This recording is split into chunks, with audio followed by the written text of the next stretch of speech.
Hi hello. ഇന്ന് ഞാൻ നിങ്ങൾക്ക് അടിപൊളി ഒരു ഐറ്റം പരിചയപ്പെടുത്തി തരാം. ഒറ്റക്കറക്കത്തിലാവും വന്നില്ല, അപ്പം നമുക്ക് ഒന്നും കൂടി പോയി അവനെ കൂട്ടിയിട്ട് വരാം. അപ്പം അവനാണ് ഇവൻ ഒരു കുഞ്ഞൻ ഫാനാണ്. എൻ്റെ പൊന്നു നൈസാണ്, കിട്ടില്ല വണ്ണം അടിപൊളിയാണ്. അപ്പം ഞാൻ എടുത്തപ്പോഴത്തേനും ഇല്ലേ, തുറന്നപ്പോൾ അതിൻ്റെ ഒരു പാർട്ട് കിടക്കുന്ന താഴെ എൻ്റെ കിളി പോയി. കാരണം ഞാൻ വിചാരിച്ചൊന്നും ഞാൻ യൂസ് ചെയ്ത പോലും ഇല്ല. അപ്പോഴത്തേനും ഇത് നശിച്ചാന്ന് ഞാൻ ചിന്തിച്ചു പോയി സംഭവം. പക്ഷെ അതങ്ങനെയല്ല, ഇതൊരു കുഞ്ഞൻ ഫാനായിരുന്നു. അപ്പം നമുക്കത് തുറന്ന് ക്ലീൻ ചെയ്യാനായിട്ടുള്ള സെറ്റപ്പാണ്. അപ്പോൾ അതിൻ്റെ ടെക്നിക്ക് അങ്ങനെയാണ്. അതറിഞ്ഞപ്പോഴാണ് എനിക്കത്തി സമാധാനമായത്. അല്ലെങ്കിൽ ഞാൻ ആഗ്രഹിച്ച് മേടിച്ചത് അങ്ങനെ ആയി പോയി എന്നൊരു വിഷമം വരൂലേ. പിന്നെ അതിലൊരു ചെറിയൊരു ചാർജിങ് കേബിൾ വരുന്നുണ്ടായിരുന്നു. പിന്നെ ഇതിന് വലിയ റേറ്റ് ആയിട്ടില്ല. ഇത് ഞാൻ സംഭവം ഓൺലൈനൊന്നുമല്ല, ഇത് ഞാൻ തായ്ലൻഡിൽ നിന്ന് മേടിച്ചതാണ്. ഈ ഒരു ടൈപ്പ് ഫാൻ കുറേ നാളുകൊണ്ട് ഞാൻ മേടിക്കണമെന്ന് വിചാരിച്ചതാണ്. ഇതിന് വലിയ റേറ്റ് ആയിട്ടില്ല, പക്ഷേ ഇതിൻ്റെ നല്ല ക്വാളിറ്റിയുള്ള അടിപൊളി ഒരു സാധനം ഞാൻ മേടിച്ചിട്ടുണ്ടായിരുന്നു. ഇത് ഞാൻ എനിക്ക് വേണ്ടി മേടിച്ചതാണ്. പിന്നെ ഇത് രണ്ടുണ്ട് ഉപയോഗം. ഇപ്പോൾ കറണ്ടൊക്കെ പോയി അത്യാവശ്യ ഘട്ടങ്ങളിൽ ചെറിയൊരു LED ലൈറ്റ് പോലെ വരുന്നുണ്ട്. പിന്നെ ഫാനും ഉണ്ട്. പിന്നെ കൊമ്പൊക്കെ വന്നിട്ട് അടിപൊളിയാണ് കാണാൻ.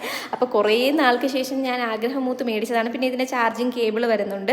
പിന്നെന്തുവാണ്, അപ്പം ഞാൻ പോയി കുറച്ച് കാറ്റൊക്കെ കൊള്ളട്ടെ. അപ്പം അത്രയേ ഉള്ളൂ.